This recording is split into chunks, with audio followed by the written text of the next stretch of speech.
नमस्कार, अपना मध्य प्रदेश देख रहे हैं आप। मैं हूं आपके साथ साहिल धूलिया। बुलेटिन की शुरुआत करते हैं बड़ी खबर के साथ। भोपाल से बड़ी खबर। ओबीसी आरक्षण को लेकर सीएम शिवराज सिंह चौहान बैठक करेंगे। तो कल दोपहर 3 बजे मंत्रालय में बड़ी बैठक बुलाई गई है। बैठक में ओबीसी वर्ग के मंत्री, प्रमुख विधायक शामिल होंगे। तो महाधिवक्ता और वरिष्ठ वकीलों का पैनल भी बैठक में शामिल होगा। ओबीसी को लेकर बैठक में रणनीति तय होगी। तो बैठक में ओबीसी वर्ग के मंत्री, प्रमुख विधायक शामिल होने वाले हैं। तो महाधिवक्ता और वरिष्ठ वकीलों का पैनल भी बैठक में शामिल होगा। ओबीसी को लेकर बैठक में रणनीति तय की जाएगी। बड़ी खबर आपको बता रहे हैं भोपाल से। ओबीसी आरक्षण को लेकर सीएम शिवराज सिंह चौहान बैठक करेंगे। कल दोपहर 3 बजे मंत्रालय में बड़ी बैठक बुलाई गई है।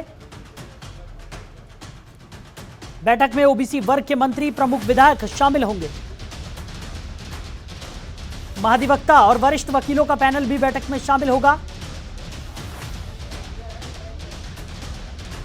तो ओबीसी को लेकर बैठक में रणनीति तय होगी। बड़ी खबर आपको बता रहे भोपाल से। ओबीसी आरक्षण को लेकर सीएम शिवराज सिंह चौहान बैठक करने वाले हैं। कल दोपहर 3 बजे मंत्रालय में बड़ी बैठक बुलाई गई। बैठक में ओबीसी वर्ग के मंत्री, प्रमुख विधायक शामिल होंगे। महाधिवक्ता और वरिष्ठ वकीलों का पैनल भी बैठक में शामिल होगा। ओबीसी को लेकर बैठक में रणनीति तय होगी। तो बड़ी खबर भोपाल से आपको बता रहे हैं। ओबीसी आरक्षण को लेकर सीएम शिवराज सिंह चौहान बैठक करेंगे।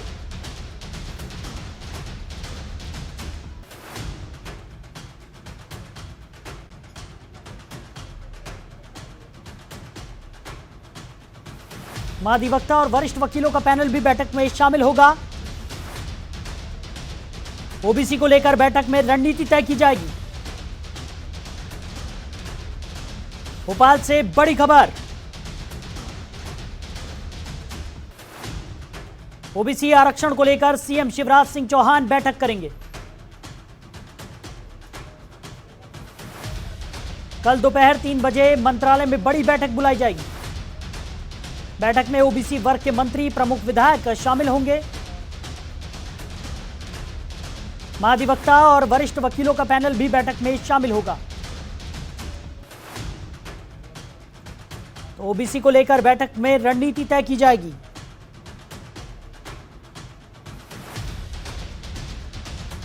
भोपाल से बड़ी खबर। ओबीसी आरक्षण को लेकर सीएम शिवराज सिंह चौहान ने बड़ी बैठक बुलाई है। कल दोपहर 3 बजे मंत्रालय में यह बड़ी बैठक होगी। बैठक में ओबीसी वर्ग के मंत्री, प्रमुख विधायक शामिल होंगे।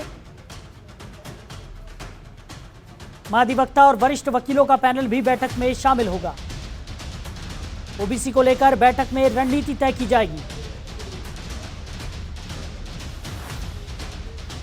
बड़ी खबर आपको बता रहे हैं।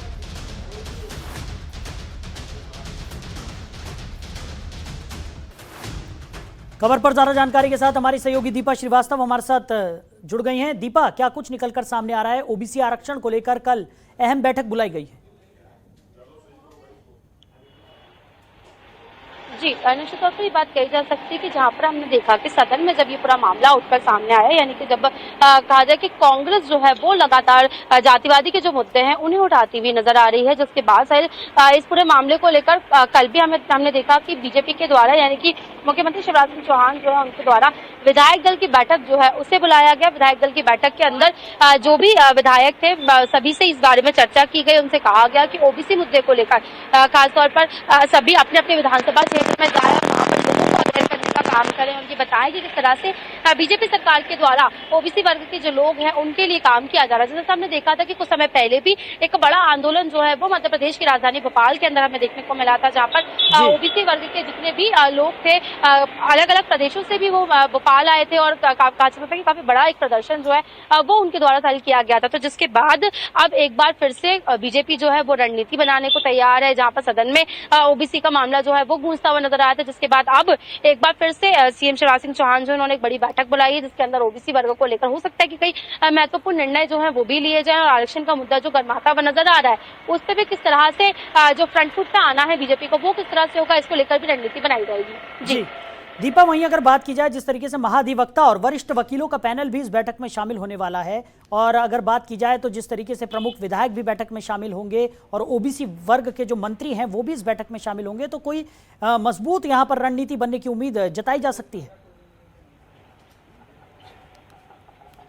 जी, निश्चित तौर पर जिस तरह से बीजेपी के द्वारा ये आरोप लगाए गए हैं, सारे समय समय पर लगाए गए हैं, और एक बार फिर से जब कांग्रेस के द्वारा भी इस पूरे मामले को उठाया जाता है तब भी ये बात कही जाती है कि जब कांग्रेस की सरकार थी तो उन्होंने केस लड़ने के लिए यानी कोर्ट में इस मामले को पहुंचाने के लिए वकील तक नहीं किया था। तो अब कहीं ना कहीं बीजेपी के द्वारा वो तलाश की जा रही है और उसी के लिए क्या कुछ बेहतर किया जा सकता है, किस तरह से अपने केस को मजबूती के साथ लड़ा जा सकता है, इन सारी बातों को लेकर जो वकील है उनके पैनल को भी बुलाया गया है, जो जिनसे इस बारे में पता चल पाए कि आखिर क्या कुछ इस पूरे विषय को लेकर किया जा सकता है। 27% आरक्षण जो है उसके लिए क्या कुछ महत्वपूर्ण निर्णय जो है लेने की जरूरत है, जिसके लिए उन लोगों को बुलाया है। और जिस तरह से बात की जाए मध्य प्रदेश की, तो कई मंत्री हैं जो ओबीसी वर्ग से आते हैं, उनको भी सीएम ने बुलाया है जिनसे राय ली जाएगी क्या कुछ बेहतर किया जा सकता है, जिससे कि ओबीसी वर्ग के जो लोग हैं उन्हें सरकार के द्वारा साधा जा सके। जिस तरह से हमें पता है कि सीएम जो है वो खुद भी उसी वर्ग से आते हैं और निश्चित तौर पर प्रयास लगातार ये किया जाता है कि इस वर्ग को लगातार साधा जाए।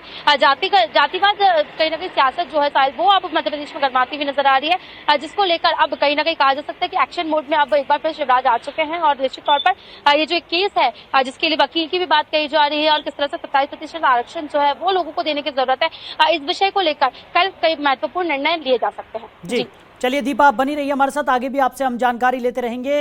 रुक करते हैं अगली बड़ी खबर का। भोपाल दौरे पर राष्ट्रीय स्वयंसेवक संघ के सर कार्यवाहक दत्तात्रेय होश बोले रहेंगे। तो 12 से 15 अगस्त तक संघ की बैठक होगी। आरएसएस की संगठनात्मक बैठकों में वो शामिल होंगे। मध्य भारत के संघ कार्यों की समीक्षा भी करेंगे। कोरोना की तीसरी लहर को लेकर तैयारियां हो रही हैं, उसकी भी समीक्षा की जाएगी।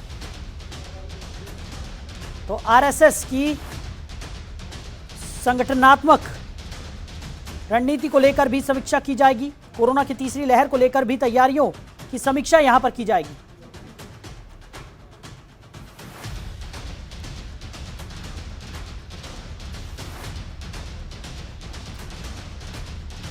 तो अगली बड़ी खबर भी भोपाल से है। विधानसभा में अवैध कॉलोनी को वैध करने का विधेयक पारित हो गया है। तो राज्यपाल की मंजूरी मिलते ही सरकार विधेयक लागू कर देगी। प्रदेश भर की 6000 से ज्यादा अवैध कॉलोनियों को वैध किया जाएगा। बड़ी खबर आपको बता रहे हैं, विधानसभा में अवैध कॉलोनी को वैध करने का विधेयक पारित हो गया है। राज्यपाल की मंजूरी मिलते ही सरकार विधेयक लागू कर देगी। बड़ी खबर आपको बता रहे हैं भोपाल से, देश भर की 6000 से ज्यादा अवैध कॉलोनियों को वैध किया जाएगा। भोपाल से बड़ी खबर।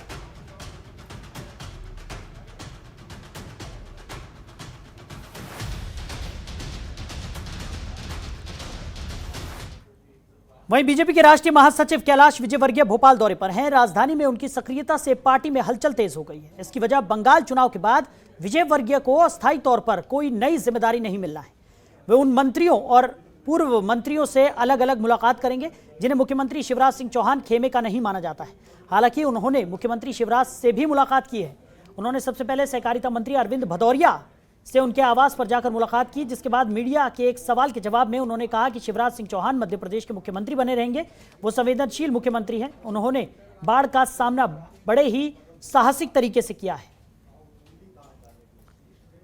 तो भोपाल दौरे पर कैलाश विजयवर्गीय हैं। बीजेपी कार्यकर्ताओं ने उनका स्वागत किया। वहीं मध्य प्रदेश के चिकित्सा शिक्षा मंत्री विश्वास सारंग ने प्रेस कॉन्फ्रेंस कर कांग्रेस नेता राहुल गांधी के बयान और G23 की मीटिंग पर कांग्रेस पर जोरदार निशाना साधा। और कोरोना के आंकड़ों को लेकर बयान भी दिया। मध्य प्रदेश के चिकित्सा शिक्षा मंत्री विश्वास सारंग ने राहुल गांधी के खुद को कमिश्नरी पंडित बताने वाले बयान को लेकर कहा कि 900 चूहे खाकर बिल्ली हज को चली। राहुल गांधी मंदिर जाएं, टीका लगाएं, इससे हमें खुशी है, लेकिन खुद को हिंदू कहते हैं तो खुलासा जरूर करें कि उनकी सरकार ने रैम सेतु तोड़ने का षड्यंत्र क्यों किया था। तो राहुल गांधी को हिंदू बताने की जरूरत क्यों पड़ रही है? कभी कोट के ऊपर जनेऊ पहन कर लेते हैं तो कभी नाटक नौटंकी कर तिलक लगा लेते हैं। कपिल सिब्बल ने राम मंदिर बनाने के खिलाफ सुप्रीम कोर्ट में याचिका क्यों लगाई? इसी के साथ उन्होंने कोरोना संक्रमण को लेकर कहा कि बढ़ते मामलों को लेकर सरकार काफी सतर्क है और पब्लिक डोमेन में हमने किसी भी जानकारी को नहीं छुपाया है और सरकार ने पूरी पारदर्शिता के साथ काम किया है।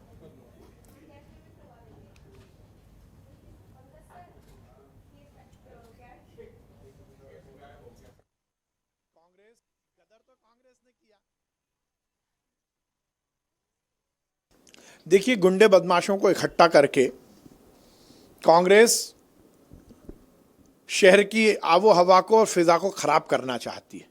आप जाकर देखो तो कितने हिस्ट्री शीटर हैं उसमें, जाकर एक एक की फोटो लीजिए। प्रदेश भर के हिस्ट्री शीटरों को, वो गुंडे बदमाशों को इकट्ठा करके अपनी राजनीतिक महत्वाकांक्षा पूरा करने की कोशिश कांग्रेस कर रही है। देखिए, गुंडे बदमाशों को इकट्ठा करके कांग्रेस शहर की आबो हवा को और फिजा को खराब करना चाहती है। आप जाकर देखो तो कितने हिस्ट्री शीटर हैं उसमें, जाकर एक एक की फोटो लीजिए। प्रदेश भर के हिस्ट्री शीटरों को, वो गुंडे बदमाशों को इकट्ठा करके अपनी राजनीतिक महत्वाकांक्षा पूरा करने की कोशिश कांग्रेस कर रही है। देखिए, गुंडे बदमाशों को इकट्ठा करके।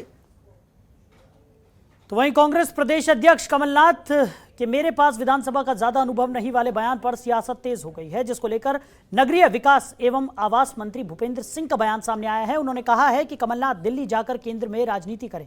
इसी के साथ भूपेंद्र सिंह ने कहा कि विधानसभा सत्र में चर्चा के लिए विपक्ष के पास बहुत ही अहम मुद्दे थे, जिसमें बाढ़, कोरोना और जहरीली शराब से जुड़े इतने मुद्दे थे जो जनता से जुड़े थे, लेकिन कांग्रेस ने इन पर चर्चा नहीं की और सिर्फ समाज को बांटने की कोशिश की। आदिवासी के नाम और एक दिन ओबीसी के नाम पर भ्रम फैलाकर जो हल्ला किया, इसकी वजह तो यही नजर आती है कि नेता प्रतिपक्ष कमलनाथ की विधानसभा में कोई रुचि नहीं है, जिस वजह से कमलनाथ केवल भ्रम की राजनीति कर रहे हैं। इससे अच्छा यह है कि कमलनाथ को केंद्र में जाकर राजनीति करनी चाहिए।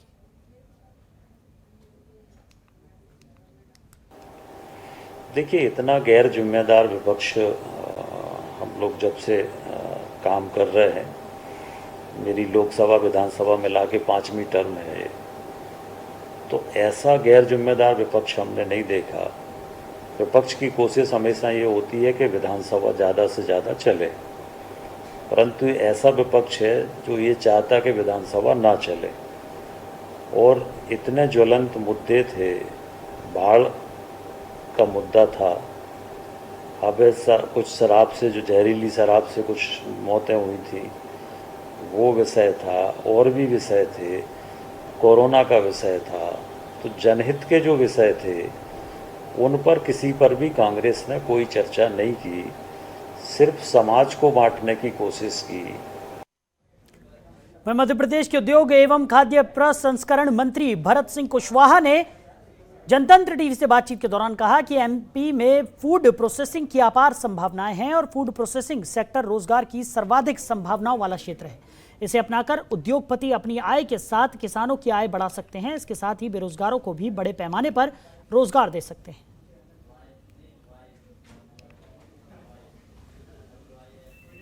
हमारा किसान आत्मनिर्भर बनेगा तो हमारा मध्य प्रदेश आत्मनिर्भर बनेगा, हमारा देश आत्मनिर्भर बनेगा।